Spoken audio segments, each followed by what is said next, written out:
Um grande bom dia, boa tarde, boa noite para você que está vendo esse vídeo. Sou o Fatiello aqui do Rede Rafas e hoje a gente selecionou uma novela bem bacana que muitos consideram Os Mutantes da Rede Globo, ou então é conhecida também como Os Mutantes da década de 90. Olho no olho. No ar, mais um campeão de audiência. Bom, a novela estreou no dia 6 de setembro de 93 e tinha como principal missão reerguer a audiência do horário que o mapa da mina deixou cair lá pra baixo. E Antônio Calmon, que já estava na boca do povo por ter escrito Vamp, voltou pro horário das 7 e resolveu apostar na espiritualidade, ou melhor, na paranormalidade.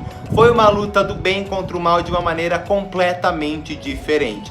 A novela, ela começava lá em Roma e o Armando foi se confessar com o Padre Guido e falou que uma gangue de paranormais estavam perseguindo ele, querendo matar ele. Por que você me mandou matar aquele sujeito?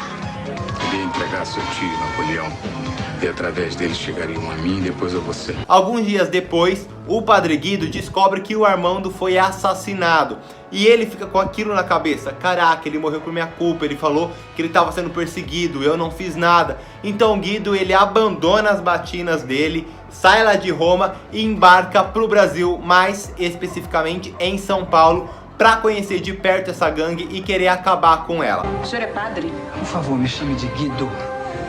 Eu larguei a batina há pouco tempo. A gangue é chefiada pelo malvado César. O César, ele tem o sobrinho filho, mais pra frente vocês vão entender, que é o Fred. O Fred é o grande vilão da novela junto com o César e ele tem poder paranormal. Então ele solta pelos olhos raios vermelhos. Sim, raios vermelhos em pleno horário das 7 na Rede Globo. Inclusive a equipe que cuidava dos defeitos especiais, como foi apelidado na época, trabalhavam por 12 horas só para conseguir fazer um raio de 15 segundos na telinha. É que eu gosto muito de plateia, Guido. Inclusive vou adorar mostrar os meus efeitos especiais para Cacau. Ou seja, era muito trabalho para pouco reconhecimento, que ficava tipo 15 segundos, uma novela que tem 1 hora de duração, 12 horas de trampo, enfim. E o lado do bem também tinha os paranormais. Enquanto o povo do mal soltava raio vermelho pelo olho, o povo do bem soltava raio azul. Então você via a cor azul, sabia que era do bem. Via a cor vermelha, sabia que era do mal. O Guido, quando ele chegou aqui em São Paulo, ele se apaixonou pela Débora, interpretada pela Natália do Vale.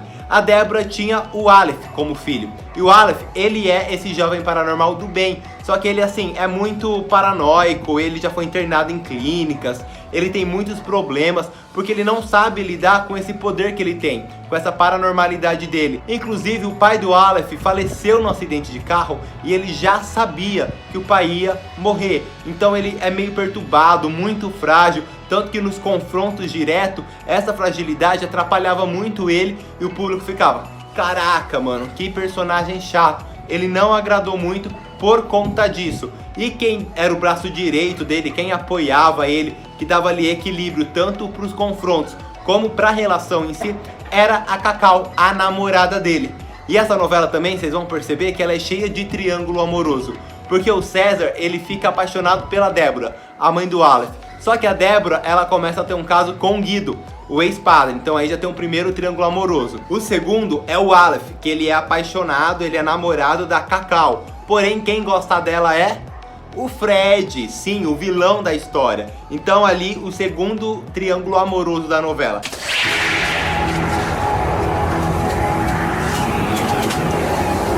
Olha seus olhos! O que aconteceu com eles?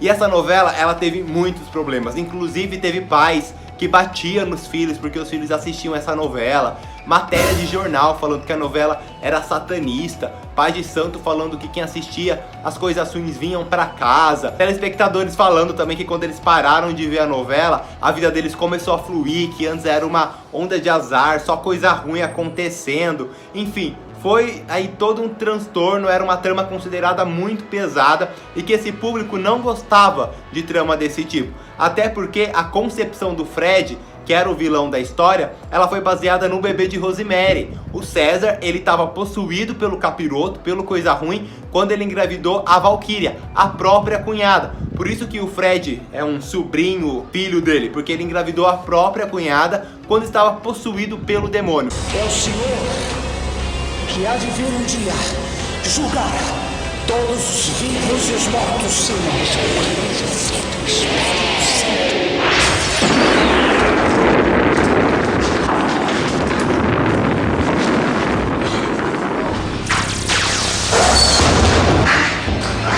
Foi então que, para parar de fazer com que o público se afugentasse, eles deram uma maneirada, colocaram algumas tramas mais leves na história, como a casa de Pagu, a pensão Pagu, que era na verdade um centro histórico, e quem montou essa pensão foram as irmãs Veridiana e Julieta, que elas descobriram que estavam falidas, que não tinha mais dinheiro pra nada, então elas resolveram aí criar essa pensão cheia de jovem e de tudo quanto é tipo de característica, de jeito. Então assim, era um ponto alto da novela também e servia pra quebrar aquele clima muito tenso que rolava tanto nos bastidores como fora dele também, afetava o público diretamente. O Antônio Calmon, inclusive, ele disse numa entrevista, sempre que ele é questionado sobre isso, que Olho no Olho é a novela que ele menos gostou de fazer. Então assim, pra quem escreveu Vamp, que foi um mega sucesso, Vim com Olho no Olho, que apesar de ter batido a meta, a novela terminou com 44 pontos, é um número super satisfatório.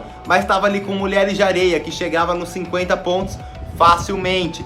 Renascer também batia a casa dos 60 pontos. Então 44 ali, ó, ficou encolhidinha, esquecidinha, tanto que não voltou nem pela Globo e nem pelo Viva. Cogita-se até então voltar. Pode ser que um dia volte, eu acredito que sim, mas até então não. Mas foi uma trama assim, que entre trancos e barrancos conseguiu cumprir seu papel. Inclusive, foi a primeira vez que Patrícia de Sabri, Rodrigo Santoro e Alessandra Negrini, que são nomes aí muito falados. Rodrigo Santoro, inclusive, faz sucesso aí em Hollywood, tem carreira internacional. Foi a primeira vez que eles apareceram na telinha da Globo, a primeira vez que eles fizeram uma novela foi Olho no Olho. Outra coisa são os protagonistas, que foi a Patrícia de Sabri, que era a Cacau, o Felipe Fogosi, que foi o Aleph, e o Nico Puig, que foi o Fred. Então assim, são artistas que a gente conhece, mas que a gente não tem mais tanto contato.